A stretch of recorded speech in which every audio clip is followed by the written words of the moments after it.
E aí, galerinha, tudo bem? Como eu disse, mais um Zurucast aqui, agora com o meu querido professor Renato. Boa noite, professor. Boa noite, Bruno. Como vai? Tudo bem? Como eu disse, tirando o calor que tá tendo aqui em Guarulhos, tudo ótimo. Professor, vamos começar a brincadeira. Introduza-se às pessoas, por favor. Bom, meu nome é Renato Souza, né? Além de professor na ETEC, professor Horácio Augusto da Silveira, hoje eu trabalho como executivo de contas na Sonda, né? Que também era muito conhecida como Sonda Haiti, tá? Que é uma multinacional chilena. E hoje eu trabalho na área comercial como um gerente de negócios, atuando como gerente de negócios para os clientes da Sonda. Legal. Não sei se vocês, pessoal, já escutaram, mas quando o professor Walter citou o professor Renato, este é o professor Renato que ele citou. Porque ele citou o senhor no... Eu tenho uma história com o Walter, né? Não sei se eu não olhei toda a gravação, o cast dele, né? A parte que ele gravou, mas o Walter foi meu contemporâneo de faculdade, né? Nós estudamos juntos no Mackenzie. E aí, passado alguns anos, o Walter, ele até trabalhava, acho que se eu não me engano, na Alpargatas. E aí, depois de uns anos, ele apareceu lá na escola para fazer um teste para professor lá na ETEC, e eu já era professor já de alguns anos lá, né? Foi aí que eu me reencontrei com o Walter, né? E de lá para cá nós estamos juntos lá como professores na ETEC, professor Horácio Augusto da Silveira. Sim, foi exatamente isso que ele tinha citado. Quando ele foi para fazer a prova, ele citou que uma das primeiras pessoas que ele encontrou foi o senhor. Foi exatamente isso. Aí eu falei para ele, poxa, que legal. Porque assim, né, é muito complicado, né? A gente. Não é que é complicado, é difícil as pessoas aceitarem o convite, até muitos alunos, ex-alunos, né?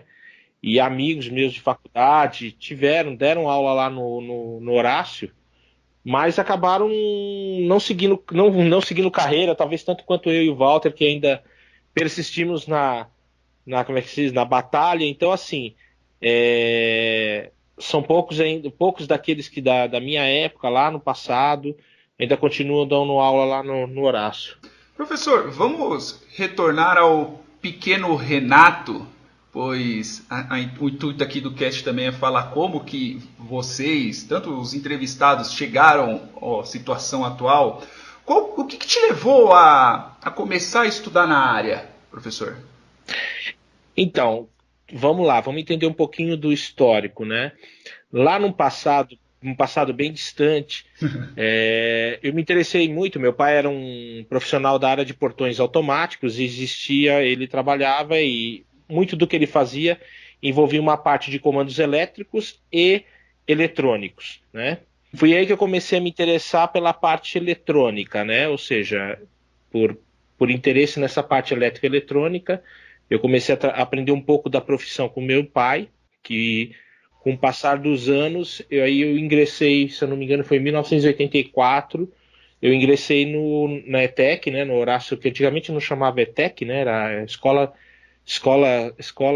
estadual de primeiro e segundo grau.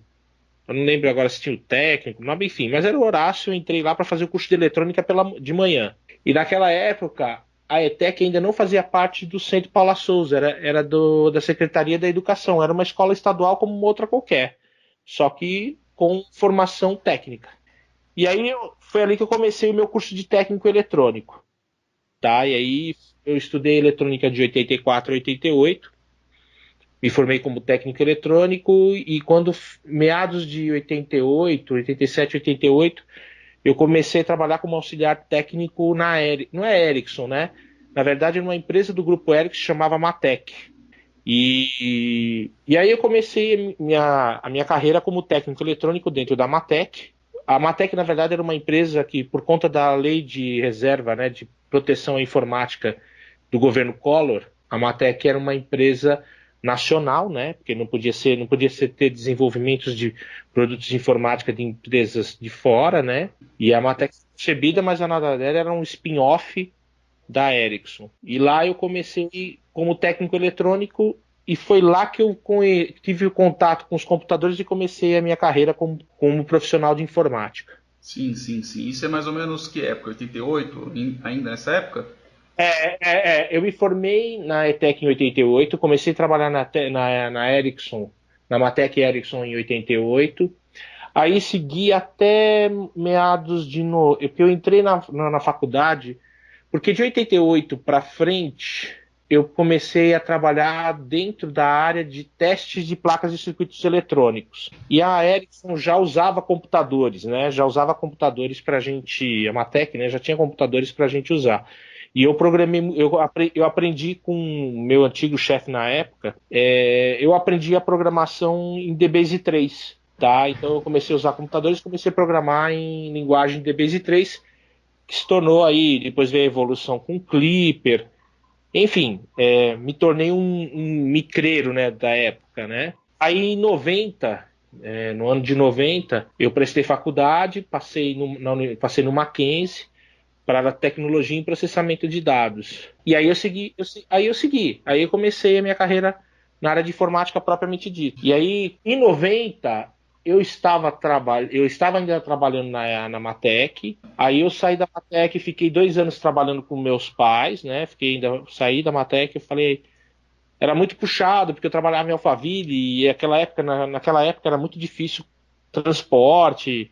Era complicado também eu conciliar minha vida de trabalhando na Matec, estudando à noite na faculdade, e aí o meu pai precisando de ajuda, eu falei, cara, vou ajudar meu pai, e assim foi. Eu fiquei mais um ano e meio trabalhando com meu pai, e depois eu ingressei numa software house, né? Antigamente chamava software house, uma pequena empresa de desenvolvimento de softwares em Clipper. Essa empresa hoje, ela chamava Atual, né? Atual Informática, e hoje a Atual se tornou um dos maiores fornecedores de equipamentos de TI. A Atual mudou o nome para Atera. É uma grande empresa que fica ali na região do Ipiranga. A Atera foi dessa forma. Aí a faculdade me deu o diploma, né? E me deu, lógico, o conhecimento, né? A gente aprendeu lá, eu aprendi a desenvolver em COBOL, a gente teve uma série de. A gente aprende muita coisa de conceitos de informática. E logo que eu terminei a faculdade, eu terminei a faculdade em 92, em março de 93 eu já estava no Horácio começando a dar aula. Ah, já foi bem E mais aí, rápido do que o professor. não, eu me formei. E foi muito engraçado porque, assim, no momento que eu me formei, eu já mudei de emprego, né? Eu saí da consultoria de informática que eu estava. Eu fui trabalhar num organismo, né? Uma organização internacional, tá? Ela é conhecida como BIREM, né? Popularmente como Biblioteca Regional de Medicina, mas é o Centro Latino-Americano de Ciências da Saúde, né, de informação, que fica ali na Vila Mariana. E eu diria que lá que realmente a minha carreira de informática decolou. Mas sempre à noite dando aula. Sempre à noite dando aula. Desde 92, então, o senhor dá aula? Desde 93. Vou começar março de 93. 93. Caramba, faz tempo, hein? Já faz bastante tempo, Bruno. Não foram poucos anos, não. Já tá acostumado já com o rosto do pessoal de lá. E aí, você vê, desde 93 que eu leciono lá no Horácio, então vamos pensar, de 93 para cá já foram um pouco mais de quase 24 anos, né? Por volta de 24 anos aí lecionando. Enfim, eu cheguei no Horácio na época que ainda era Secretaria da Educação. Aí, acho que, se eu não me engano, em 95, todas as escolas técnicas da Secretaria de Educação foram absorvidas pelo Centro Paula Souza. Aí eu lembro que a gente teve que prestar um concurso, um negócio mais ou menos assim. Aí prestei o concurso, passei. Bom, segui e estou lá até hoje. Então, era uma coisa que foi muito engraçado. Eu sempre falo isso para os alunos do primeiro ciclo, quando conversam, para explicar um pouco da minha relação com o Horácio, né? A minha relação com a escola técnica, com a escola técnica lá, o professor Horácio Augusto Silveira, tem muito do que essa escola técnica me deu, né? Então, me proporcionou para a vida, né? Então, assim, eu penso que quando eu cheguei para dar aula, eu até brinquei com a professora Wanda, A Wanda ainda hoje é professora lá no Industrial, né, lá no Horácio. Ela é professora da área de mecânica. Ela virou para mim e falou assim, eu falei para ela, a gente conversando, ela falou assim, que bom que você veio e tal, você tá ajudando. Eu falei assim, mas eu vou ficar só 3 anos aqui. Falei para ela que eu tinha um compromisso, que eu achava que eu tinha que retribuir o Horácio, né, por tudo que aquela escola havia me dado, né, o que ela havia me proporcionado. E aí, desses 3 anos, se tornaram 24. Agora já é múltiplo de 3, né? E ela falou assim, você nunca mais vai sair daqui. E eu até brinco com ela que eu falo que tinha um anjo passando naquele momento. E falou amém. Falou assim, amém. E o Renato tá hoje 24 anos dando aula lá. É bem mais ou menos por aí, mas tem sido gratificante. Tem sido gratificante. Não, o que eu vejo assim, né? Tanto você, Bruno, como muitos outros que passaram por lá, né? Eu vejo a evolução dessas pessoas. Quando eu vou num simpósio, eu vou numa feira, ou eu vejo uma apresentação no YouTube de um ex-aluno, vejo pessoas que estão fora do país hoje trabalhando, desenvolvendo atividades fora do país. Então, assim, me dá aquela sensação de dever cumprido, entendeu? Eu falei, cara, consegui formar pessoas para o mercado de trabalho. E é isso que é gratificante. Sim, entendeu? Sim.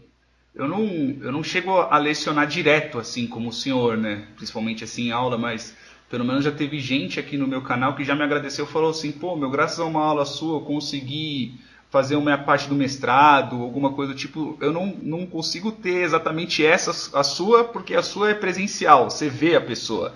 Mas em si eu meio que entendo essa gratificação que sente, né? Em cima do trabalho que faz. É assim, né? Eu vejo como assim. O que eu também vejo também, né, Bruno? Assim, tem muita gente que entra por curso de informática e com uma expectativa, né? Sei lá, uns por ouvirem falar que trabalhar com informática se ganha muito dinheiro. E não está errado, entendeu? Mas eu acho que assim, tem muita gente que entra e também faz o curso e depois vira advogado, vira administrador, faz uma outra faculdade, entendeu? Então, assim, não necessariamente as pessoas que passam por lá, e eu talvez seja um desses casos, porque eu fui fazer eletrônica, depois me tornei um profissional de informática, né? Não me tornei um engenheiro elétrico, nada nesse sentido. Mas eu percebo assim que as pessoas fazem o curso, não só em informática, mas qualquer outro curso técnico, e às vezes não se encontra no curso, né? E aí se tornam segue qualquer outra profissão. Até os meus amigos da minha época de Horácio, muitos deles hoje não trabalham na área, não são de informática. Eu tenho um amigo que é advogado, mora em Guarulhos, eu tenho um outro que é administrador de empresa, dono de uma empresa aqui na região da Zona Oeste.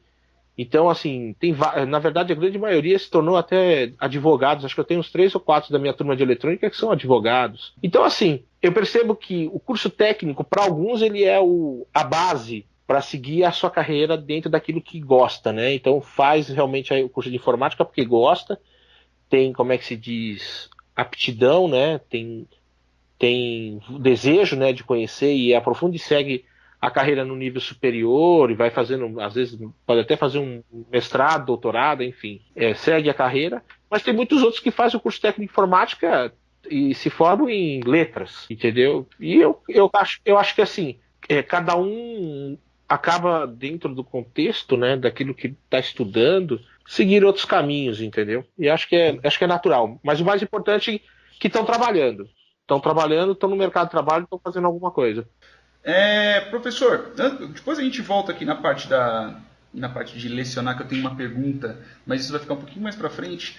Pergunta, professor, nesse meio tempo, depois de 95, o senhor estava trabalhando também em outro local, o senhor falou que estava lá na Software House, né? E depois da Software House? Então, eu saí dessa Software House, né, que era atual, né, fui para a Organização Pan-Americana da Saúde. Sim. Aí lá eu fiquei por muitos anos, trabalhei com com desenvolvimento, né, de scripts shell em Unix. Uhum. Na verdade, nós começamos lá com um sistema operacional bem antigo, que era um sistema operacional da HP, que era chamado MPE-XL. Uhum. E aí a gente desenvolvia bancos de dados, né? A gente chama base de dados em um tipo de base de dados muito pouco conhecida, né? Mas para a área de biblioteconomia é muito conhecido, chamado MicroISIS, né? Que foi desenvolvido pela Unesco. Então lá eu trabalhava com desenvolvimento em script shell em Unix, me especializei bastante nessa área de Unix na época, né? E muito nesse tipo de linguagem de banco de dados que lembra bastante a linguagem estruturada de SQL, é bem semelhante assim o modelo, né? Mas aí eu fiquei esse tempo lá, aí eu resolvi empreender, né? Mesmo continuei dando aula e aí resolvi empreender. Aí o que eu fiz? Eu montei uma escola de informática para crianças. Isso que ano? Isso foi por volta de 95, 96, foi mais ou menos. Foi um período curto, Bruno, não foi muito tempo. Foi uma tentativa de empreender e fazer com que a coisa realmente, que o negócio crescesse, eu pudesse viver, ganhar desse trabalho da escola de informática. Então, mas o que foi muito engraçado é que nessa época a escola foi focada, né, foi montada pensando em dar aula de informática para criança e adolescente. Mas quem vinha na escola para participar e conhecer eram os pais das crianças. Então, assim, era engraçado porque a gente tinha montado uma escola de informática com toda uma decoração infantil, mas quem chegava para ter aula com a gente eram os pais, os adultos, entendeu? Vamos dizer que nesse período de 95 a 2000, ainda não se estava tão preparado, as crianças não estavam, não é que as crianças não estavam preparadas, mas os adultos estavam buscando isso. Então os pais procuravam para eles, para ajudar em casa, para arrumar um emprego, para fazer alguma coisa do tipo assim. Ainda na metade da época de... Eu sou novo, mas na metade da época de 90, 95, ainda tinha cursos de datilografia, né? Pelo menos assim... Então, eu tinha um programa de computador que era um curso de datilografia, que a pessoa ficava lá fazendo um papel de uma máquina de escrever. E de pessoas que procuraram o curso para fazer um curso de digitação. Então, assim, foi uma fase curta, né, mas muito importante na minha carreira pelo fato de ter me ajudado a trabalhar, a entender como é que funciona o funcionamento de uma pequena empresa, de uma pequena escola, mas tem que pagar salário, tem que pagar contador, tem que organizar toda a parte fiscal, os tributos e tudo mais. Mas era aquilo, para você ter uma ideia, eu dava mais curso. Eu dei curso para todos os funcionários da agência do Banespa, da Vila Maria Baixa, na época Banespa, agora hoje é Santander, né? Mas naquela época era Banespa. Eu dei nesse local aqui, nessa escola de informática para crianças, eu dei aula para todos os funcionários de escritório de uma construtora. Caramba! Então, assim, propriamente dito, não rolava curso de informática para criança. E aí teve um período, nesse período que eu tinha escola de informática, tinha algumas instituições que me procuravam para fazer esse trabalho de analista de infraestrutura e banco de dados que eu desenvolvia lá na época que eu trabalhei na Organização Pan-Americana da Saúde. Então eu prestei serviço para o Instituto Emílio Ribas, para a Faculdade de Saúdes Públicas, que fica ali ali perto da... Puxa, esqueci o nome ali. Fica perto do Instituto Emílio Ribas, ali lá da Faculdade de Medicina da USP. Aí trabalhei na USP, entendeu? Trabalhei algum tempo dentro do Instituto do Instituto de Química e Farmácia. Então, assim, esse período que eu fiquei na escola de informática, ficava dando curso para as empresas, para as pequenas empresas, e fazendo consultoria de infraestrutura para essas instituições. Sim. Que normalmente eram financiados por FAPESP, financiados pelo CPQD, tinha algumas instituições, o IBICT de Brasília. Então, assim, esse foi meu período de consultor, né? Eu era consultor. E mesmo nessa fase de consultoria, dando aula. Bom, terminei essa parte de consultoria, a gente teve uma retração no governo, acho que foi em Deixa eu lembrar, cara, quando foi, mais ou menos em 97, 98, os projetos de liberação de dinheiro, né, para poder fazer algumas, essa remuneração que vinha desses institutos eram de projetos aprovados dentro de órgãos financiadores do governo. E o governo deu uma segurada. O governo não estava mais financiando. Aí eu falei, putz, e aí a escola também não estava indo bem, tive alguns problemas lá, e aí acabei fechando a escola e voltei para o mercado e voltei novamente, né? Eu tive uma fase lá atrás na Organização Pan-Americana da Saúde, eu voltei, né, para a Organização Pan-Americana da Saúde e voltei a trabalhar lá. E aí voltei de novo para trabalhar como um analista, um desenvolvedor, né, com script shell e Unix. Aí fiquei mais, deixa eu ver quanto tempo eu fiquei lá, Bruno, acho que eu fiquei mais uns 3 anos, uns 2, 3 anos. E aí eu saí de lá e fui trabalhar numa empresa chamada Elucid. Na verdade, naquela época chamava Rede. A Elucid hoje é engraçado. A Elucid era uma empresa, né, um braço de tecnologia de uma empresa chamada Rede Energia, né? A Rede Energia era uma distribuidora de energia, né? E aí a gente era um braço de tecnologia de desenvolvimento de software para eles, né? E aí eu trabalhei na Elucid, comecei trabalhando na área de documentação e treinamento, né? Trabalhei na Elucid até... Puxa vida. Eu trabalhei na Elucid até 2006, 2004, 2005. E lá eu me tornei gerente de Service Desk. Aí, cara, fiquei um tempo, depois como gerente de Service Desk eu saí, virei um consultor dentro da própria Rede Energia, né? Então, ou seja, eu trabalhava numa empresa que prestava serviço para o cliente e depois me tornei o cliente. Entendi. É engraçado, o que é engraçado é que eu falo assim, uma hora eu servia a cerveja, depois eu passei a tomar a cerveja, né? Então, na Rede Energia eu fiquei 7 anos, fiquei até 2012. Lá eu trabalhava como consultor, cheguei até o cargo de coordenação de algumas áreas lá, principalmente Service Desk, Telecom. Foi bem legal esse período, né? Evoluí tanto no aspecto técnico como na parte de gestão. E aí depois eu saí da Rede Energia por conta da intervenção do governo federal, saí da Rede Energia, fui trabalhar na Stefanini, fiquei 3 anos na Stefanini como gerente de serviços. Então, ou seja, eu era o cara de entrega dos serviços que os clientes da Stefanini contratavam. E agora, recentemente, no ano passado, eu vim para a Sonda. Trabalhei na Sonda na área de pré-vendas, né, na área de Solution Center. E agora, em setembro recente, setembro que passou, eu passei para integrar a equipe da área comercial da Sonda. Então, hoje eu faço o papel de vendedor das soluções da Sonda. E, enfim, foram muitas idas e vindas, né? Muito conhecimento adquirido ao longo dos anos, né? Muitas viagens, muito conhecimento adquirido com outras pessoas. E o que eu vejo, né? Eu até acho engraçado que algumas pessoas me perguntam, né? Puxa, dá para fazer diferente? Podia ter feito diferente? Eu hoje falo que acho que não. Eu acho que para mim foi bem aquilo que eu desenhei para minha carreira, entendeu? Sim, sim.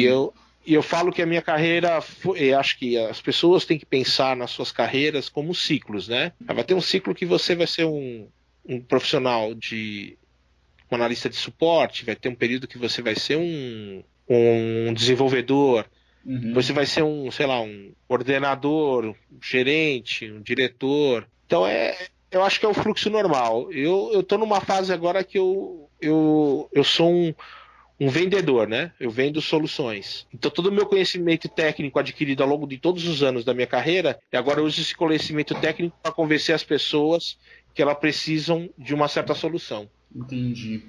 Isso é legal. Desculpa, pode falar. Não, para falar? Anotei algumas coisinhas aqui, inclusive, para perguntar, que eu achei bem interessante, que na época que eu tive aula com o senhor, eu acho que era na época que o senhor estava na parte de gerente de Service Desk ainda, que eu lembro que o senhor comentava bastante sobre isso, e uma das coisas que o senhor falava pra gente era parte de ITIL. Explica para o pessoal o que é o ITIL, professor. ITIL e o COBIT. Então, na verdade, assim, tanto o ITIL como o COBIT são frameworks, né, voltado para a gestão de serviços de tecnologia, ou seja, vamos dizer assim, são o que nós podemos adotar como melhores práticas para a gestão de serviços de TI.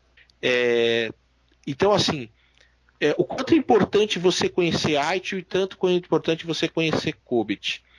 Hoje, as empresas elas procuram se organizar para que elas não possam perder o controle operacional do seu dia a dia, né, das operações de TI. Então, assim, ter o conhecimento, né, na verdade eu fiz treinamento de ITIL, fiz alguns treinamentos de COBIT também. Então, o que é importante o profissional conhecer ITIL e conhecer COBIT, né? Faz com que ele possa entender se ele estiver inserido num cenário onde a empresa já usa esses frameworks como base operacional do dia a dia da empresa no segmento de TI. Uhum. É isso que o profissional precisa ter esse conhecimento para se adaptar a essa realidade. Uhum. Porque antes isso não era. Antigamente não é que não se tinha. Cada um fazia do seu jeito, né? Sim. Então ninguém pensava em. Vamos organizar isso aqui, ó. Vai ter um atendimento de primeiro nível, que é o Service Desk. Vai ter um atendimento de campo, que é o pessoal de suporte de campo, é o pessoal que está atendendo os computadores presencialmente, né? Tem um nível, existe um nível de sustentação da parte de telecom, de servidores, que eles costumam chamar de nível 3, que são os profissionais mais específicos para um segmento. Então, isso é uma forma de organizar a sua operação para que você possa ter ganhos de produtividade, né, ganhos de disponibilidade dos recursos de TI para os usuários da empresa. Então, assim, para qualquer pessoa que está na área ou que pretende estar ou quer se aprimorar, é importante fazer os treinamentos, né, pelo menos a parte mais básica, mas é lógico evoluir isso para a parte para o conhecimento de ITIL e COBIT. Uhum, entendi. E quando que, ao seu ver, seria bom para um profissional ter esse certificado? Então, algumas empresas, Bruno, faz a exigência de você se certificar, né, em ITIL ou COBIT, obter essas certificações. Não são provas difíceis, né? Pelo menos a parte que eles chamam de foundation, né? O primeiro degrau, né, de certificação, não é uma coisa assim difícil de tirar, basta estudar mas mais do que você conhecer naturalmente, ter a certificação, é ter o conhecimento de como o processo acontece, né? Então, assim, eu vejo muito profissional que se certificou, mas como não praticou, é como tirar a carteira de habilitação de carro, né, sem ter o carro para dirigir, né? Então, ou seja, sim. Sabe, conhece bastante, mas nunca dirigiu, nunca participou de uma operação, né? Então, assim, é muito importante que as pessoas que se certifiquem, que vão fazer as certificações, que elas façam uso do que elas estão aprendendo no seu dia a dia, na empresa onde trabalha, para poder não só ter a certificação, mas mostrar conhecimento também. Da mesma forma que tem o ITIL, tem o COBIT, tem outras certificações importantes para a área de tecnologia, né? Tem as certificações, o PMP, né, que é a certificação para quem fazer gestão de projetos. Existem as certificações para a área de segurança da informação. Tem algumas certificações relacionadas não só ao PMP, mas tem outras certificações relacionadas à parte de projetos. Existem algumas certificações em produtos específicos, que é o caso das certificações da Microsoft, da Cisco, da Oracle, entendeu? Que são certificações que também são muito bem vistas no mercado de trabalho. Então, assim, é importante, assim, a certificação naturalmente te dá como é que se diz, ele te dá um rótulo, né, importante para a sua carreira profissional, mas também importante é ter a experiência naquilo que você certificou. Professor, Tá? outra coisa também, outra pergunta. Eu vi aqui, dando as fuçada no seu perfil, eu vi aqui que o senhor também fez MBA, né, em gestão empresarial.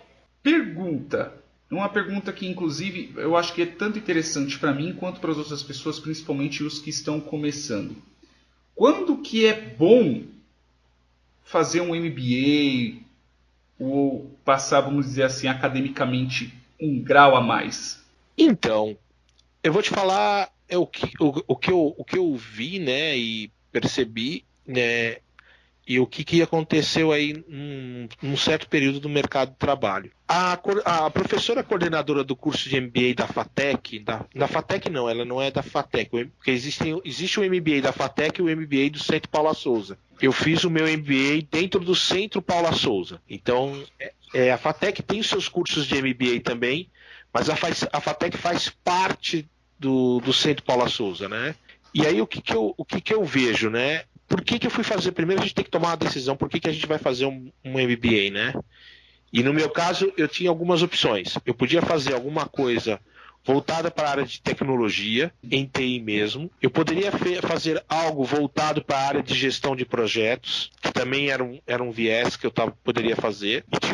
E tinha o que eu entendia, que eu achava que era legal, que era a parte de gestão de empresas, que eu achava que me completaria. Então eu decidi por gestão de empresas, porque para mim era no meu desenho da minha carreira, e isso eu falo para as pessoas, você tem que fazer um planejamento da sua carreira. No meu planejamento eu falava que vai ter um momento que eu ia ter que sair da área técnica, né? Era um desejo meu, né? E um pouco mais para a parte de gestão. Gestão de negócios, gestão empresarial. E aí eu achei que eu me daria melhor fazendo um MBA em gestão empresarial. E aí o que você, no caso, o que você hoje encontra, né? E aí é um problema que não sei se é um problema, né? Mas assim, o que eu vejo é que algumas pessoas, principalmente pessoas mais jovens, na minha sala de MBA tinha recém-formados de faculdade que já engataram um MBA.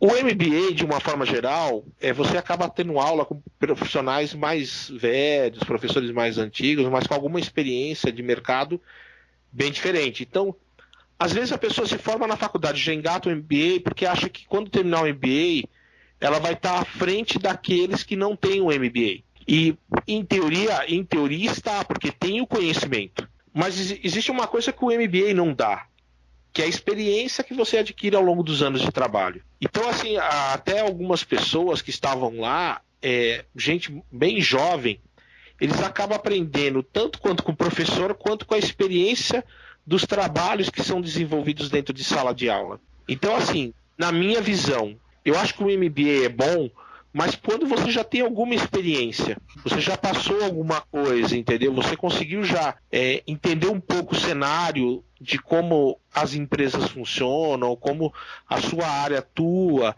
entendeu? Seja na área de projetos, seja na área de TI, seja na área de gestão, não importa. É assim, tem que ter um tempo para você amadurecer, entendeu? Então, não que...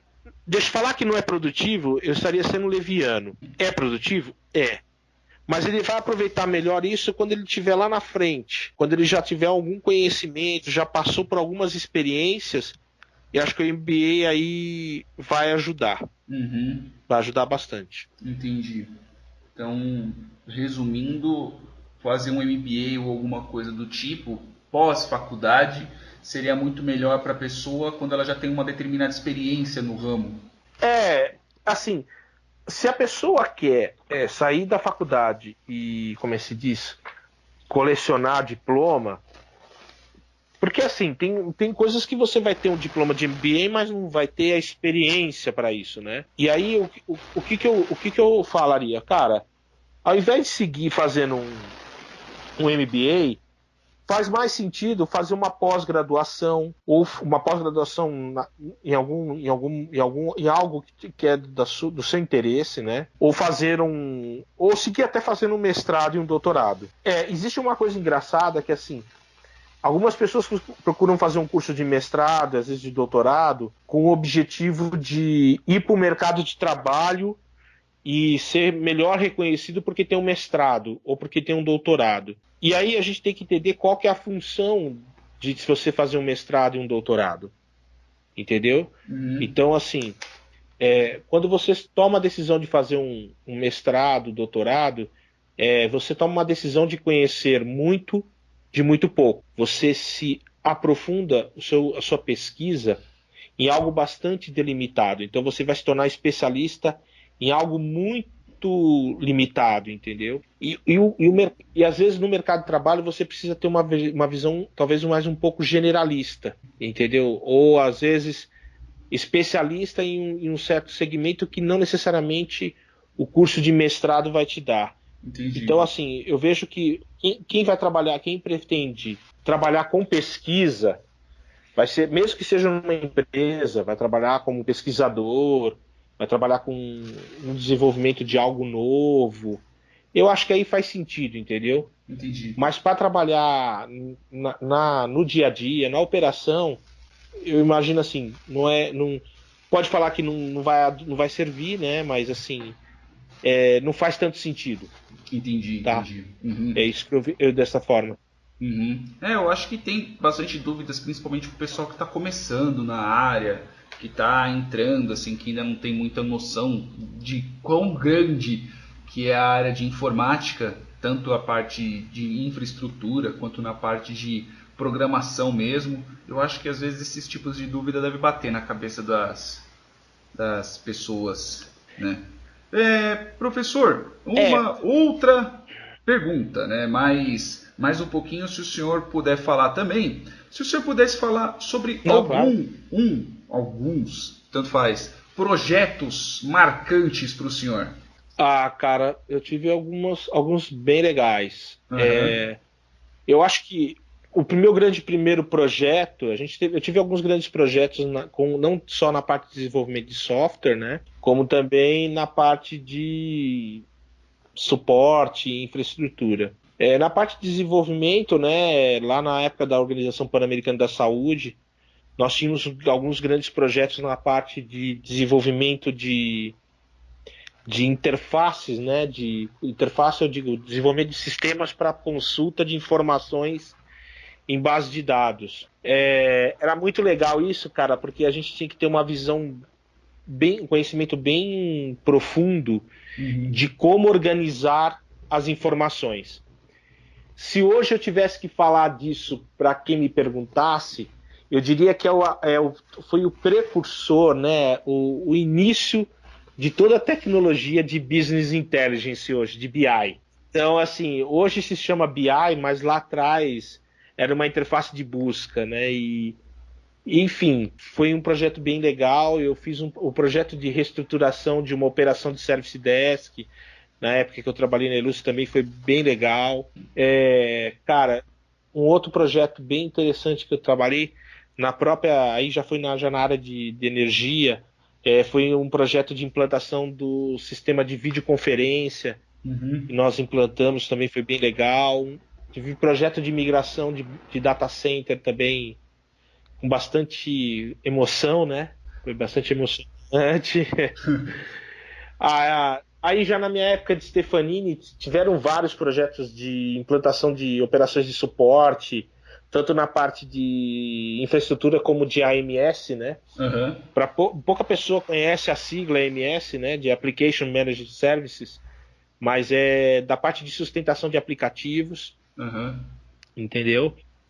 Também tive vários desafios, tanto na Johnson Johnson, tive também na Azure, que foi bem no Carrefour. Foram projetos bem interessantes que eu executei. Sim, sim. Então, assim, eu acho que assim, todo mundo, por exemplo, acho que o Walter deve ter porque o Walter foi muito mais voltado para banco, O Aham. Val trabalhou muito mais na área financeira, seguros. Então a experiência dele talvez também seja um pouco diferente da minha nesse aspecto, Sim. tá? Mas como eu te falei, né? Como a área de informática é uma coisa assim Uhum. muito grande. Então assim, sei lá, desde do desktop, vai, do notebook, até os grandes servidores na nuvem hoje, cada projeto é um projeto com um desafio diferente, Uhum. entendeu? Entendi. Atualmente eu estou num projeto, na verdade eu estou trabalhando com uma equipe para a gente desenvolver um projeto de colaboração, né? Aí você fala, projeto de colaboração, isso para mim é novidade, né? Uhum. Antigamente se falava projeto de telefonia, Sim. entendeu? Vamos fazer um projeto de implantação de telefonia. Uhum. Mas a palavra telefonia hoje já é ultrapassada. Sim. Então, quando você fala colaboração, você já fala telefonia, com voz, com vídeo, com dados, com ferramenta de mensagens Uhum. e enfim.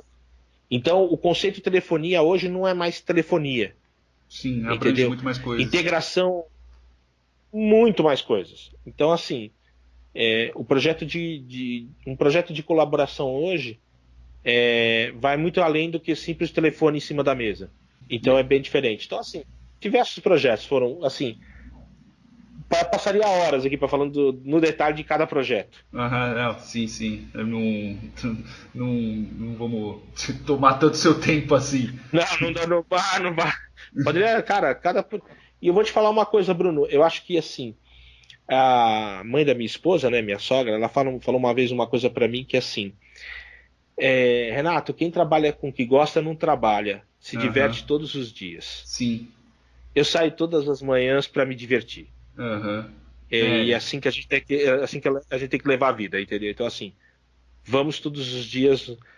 Até brincava lá na Stefanini, tinha um profissional que ele até foi do Horácio Beethoven.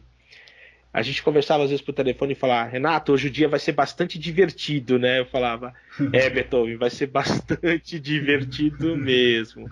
Então, assim, tinha aqueles dias difíceis, mas com muita alegria, com bastante diversão. Vamos lá, né? Sim. Ô, professor, uma curiosidade, né?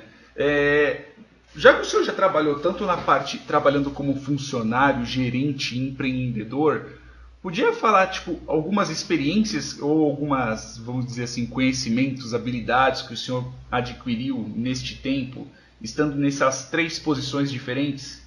É, a gente começa com a nossa carreira sempre com aquele desejo da parte técnica, né? Aham, Tipo, muito hands-on, né? Pôr a mão na massa, né? sim. Então você quer fazer manutenção, você quer desmontar computador, você quer desafiar o Windows, falar para ele, Windows, quem que manda aqui sou eu, coisas do tipo assim. Então, assim, você começa a sua carreira na parte técnica, né? E à medida que o tempo vai passando, você vai ganhando conhecimento, experiência, e esse lado técnico vai, como é que se diz, vai crescendo, aí você vai passando por níveis, né? Uhum. Se torna júnior, pleno, sênior, e vai seguindo aí dentro da sua carreira até chegar num nível alto de conhecimento técnico. Aí chega um momento na sua carreira técnica que você fala, puxa, eu tenho que evoluir mais, eu preciso. E aí você precisa se tornar a pessoa que vai coordenar as pessoas para se tornar aquilo que você se tornou. Então, sei lá, você vai se tornar um coordenador, um gestor, e aí você vai trabalhar com que as pessoas façam aquilo que você desenhou, pensou. Então, assim, é a sua capacidade de. Quando eu falo influenciar, para o bem, tá? Fazer com que as pessoas entendam quais são os objetivos que precisam ser cumpridos e elas pegarem o seu conhecimento técnico para fazer aquilo acontecer. Então você chegou num momento que você vira um gestor, ou seja, coordena pessoas, faz a gestão de processos, e, enfim. E vai chegar um momento que você vai passar dessa camada de gestão, vai se tornar um diretor. E aí o diretor é a pessoa que vai ser o profissional que vai apoiar a sua camada de gestão no modelo estratégico da empresa, né? Ou seja, naquilo que a empresa acredita, você acaba, como é que se diz, nessa camada como diretor, a definir a estratégia que você vai adotar para chegar nos objetivos da empresa, entendeu? Então, assim, eu venho no trabalho, assim, eu até brinco, né, que eu falo assim, que a minha parte técnica eu não consigo abandonar porque eu sou professor. Então, na condição de professor, eu exercito essa minha parte técnica, que é uma coisa que eu gosto, entendeu?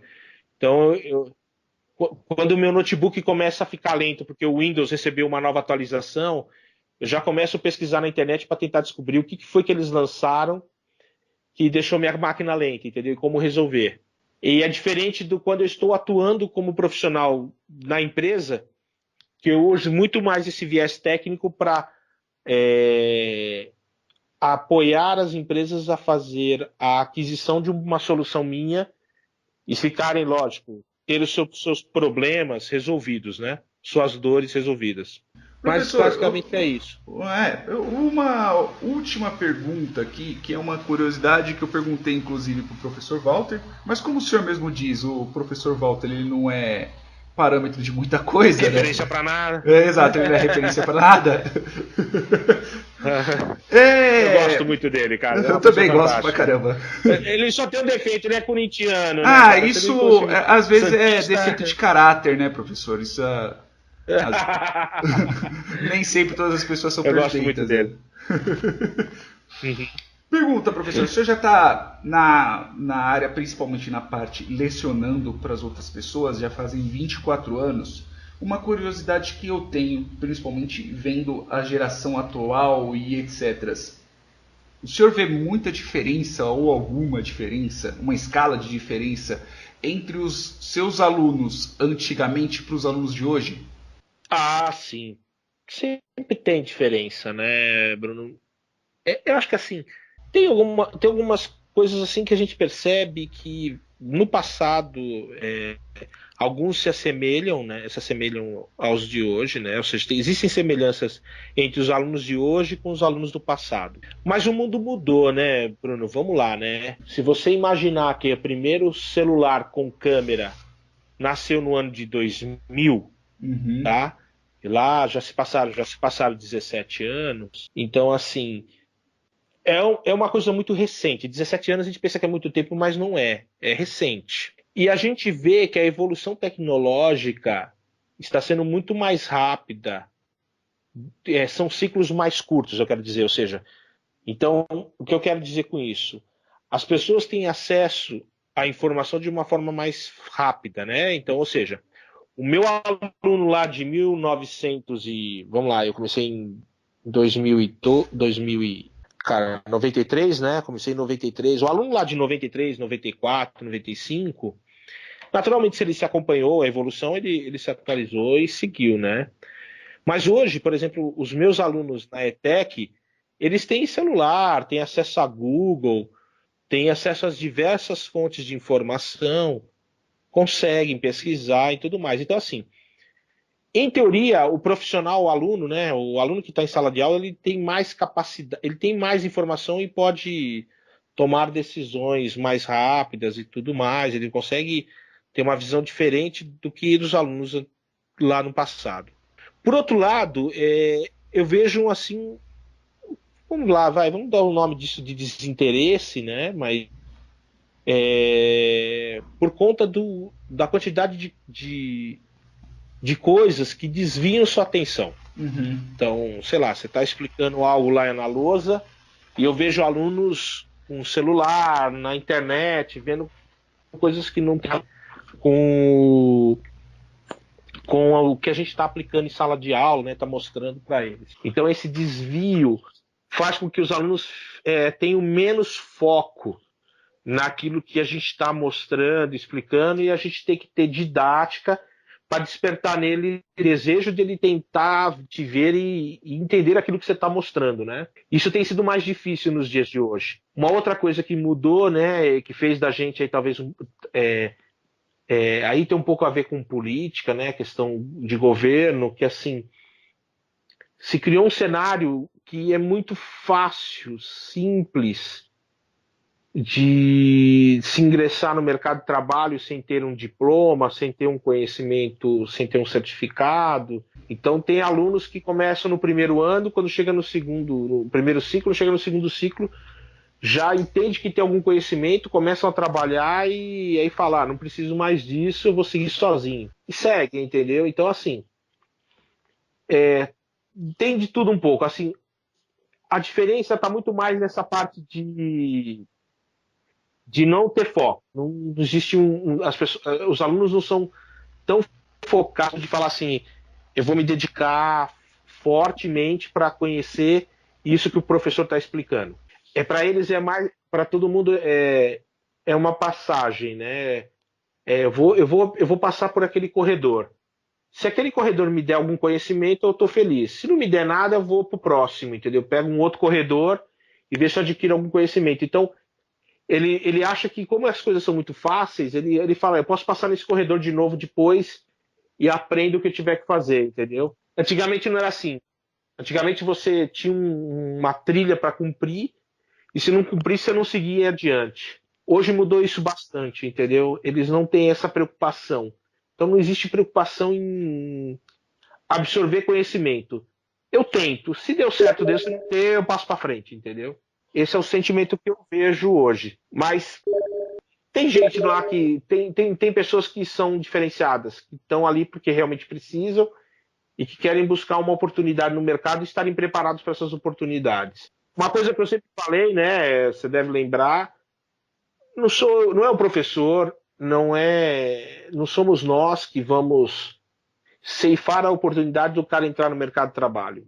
Ele mesmo, o profissional, faz isso. Então, assim, se você adquirir o conhecimento, você vai para o mercado de trabalho, vai ter um teste, uma prova. Se você for bem na prova e você tiver as aptidões necessárias para trabalhar, você vai trabalhar na empresa que você está se dedicando a passar. Agora, se você não se dedicou, não absorveu conhecimento nenhum, chegou no final do curso e conseguiu, e aí, sei lá, não consegue um emprego, não consegue entrar na área, isso é um problema, né? E infelizmente a gente não tem controle sobre isso, não porque a gente não queira. Ah, mas poxa, então por que não reprovou o aluno? Por que não pôs ele para fora? É que a gente tem uma visão muito míope, né? Muito concentrada do aluno na tua visão. E aí ele pode estar indo bem numa outra matéria de banco de dados, ele não vai ser um analista de infraestrutura, mas vai ser um DBA, entendeu? Então, assim, meu sentimento hoje é que mudou bastante, os alunos mudaram bastante e muito falta de foco. Eles não têm foco para falar assim, puxa, eu tenho um objetivo claro e certo do que eu quero me tornar ao final do curso de informática. Entendi também. Eu acho que também isso daí é porque a área também é muito grande, né? Às vezes, se a pessoa também não corre muito atrás, acaba ficando até perdida na quantidade de coisas que tem para poder estudar, para poder correr atrás, talvez. Tem que abraçar alguma coisa, né? Ou vai ser desenvolvedor, ou vai ser administrador de banco de dados, ou vai trabalhar com suporte à infraestrutura, ou vai trabalhar com segurança da informação. Enfim, hoje tem tanta coisa assim, tem tantas oportunidades que a pessoa, sei lá, ela pode se sentir perdida, entendeu? Entendi. Mas muito disso é a falta de foco mesmo. Se ele falar assim, puxa, eu quero me tornar. Do que eu vi, eu quero ser um desenvolvedor .NET, eu vou me dedicar à área de programação e a parte de suporte eu vou fazer o básico para poder passar, para poder ter nota e conseguir seguir. Mas não vou trabalhar com infraestrutura. É isso que o cara tem que entender. Mas eu percebo assim, Bruno, que tem muita gente que se perde até dentro do curso, não sabe o que quer. E aí muitos desistem do curso, às vezes desistem porque não conseguiram se encontrar dentro do curso. Ou imaginou que fosse mais fácil, fazer isso é mais simples, não é tão complexo. E a complexidade realmente faz com que as pessoas realmente desistam do curso. Professor, muito bom o papo. Alguma consideração final? Bruno, assim, o que eu falo, né, para as pessoas, eu acho que assim, independente de ser informático, independente da profissão que a pessoa escolher, né, e mesmo que escolher errado, não é nenhum grande pecado, né? Puxa, as pessoas falam, puxa, se eu errar, meu pai vai me matar, eu paguei 2 anos de faculdade e vou desistir porque não era bem isso que eu queria. Ah, eu fiz o curso técnico de mecânica, mas eu queria ter feito eletrônica, eu queria ter feito informática, sei lá, logística. Eu acho que o mais importante de tudo isso é você ter um foco, ou seja, o quanto você deseja fazer algo, né? E esse algo tem a ser alguma coisa que te traga prazer em fazer, tá? Então, se você tem prazer em fazer aquilo, ou seja, aquilo que você faz com muito carinho, com dedicação, e você se sente bem fazendo aquilo, naturalmente que você vai ser uma pessoa feliz, né? E eu falo para as pessoas, sucesso não é uma coisa que você dorme de manhã, sou uma pessoa de sucesso. Sucesso é uma coisa que é todo dia, você acorda de manhã, fala, eu tenho coisas importantes para fazer, que eu gosto de fazer e que eu sou bom, e eu quero seguir minha vida. E a questão financeira, tudo isso é consequência muito do seu esforço e trabalho, né? Então, eu falo para as pessoas, se vocês podem ser o melhor formatador de texto em Word do mundo, entendeu? Mas eu posso te falar uma coisa, que com certeza esse teu conhecimento em formatação de documentos em Word vai ser aproveitado por alguém que realmente precisa desse conhecimento e que ninguém tem. Então, assim, naquilo que você decidir a fazer, seja o melhor, trabalhe para isso, faça com muita dedicação, faça exatamente aquilo que gosta, entendeu? Que o fato o sucesso é consequência, entendeu? Vai ser a consequência dessa tua dedicação, desse teu foco, desse teu desejo de fazer aquilo que você realmente gosta. Professor, muito obrigado mesmo pelo tempo e disponibilidade e paciência para responder as perguntas. Muito obrigado de coração mesmo por estar aqui comigo e com o pessoal que também está escutando. E é isso aí, galerinha. Beijos e até o próximo ZuruCast.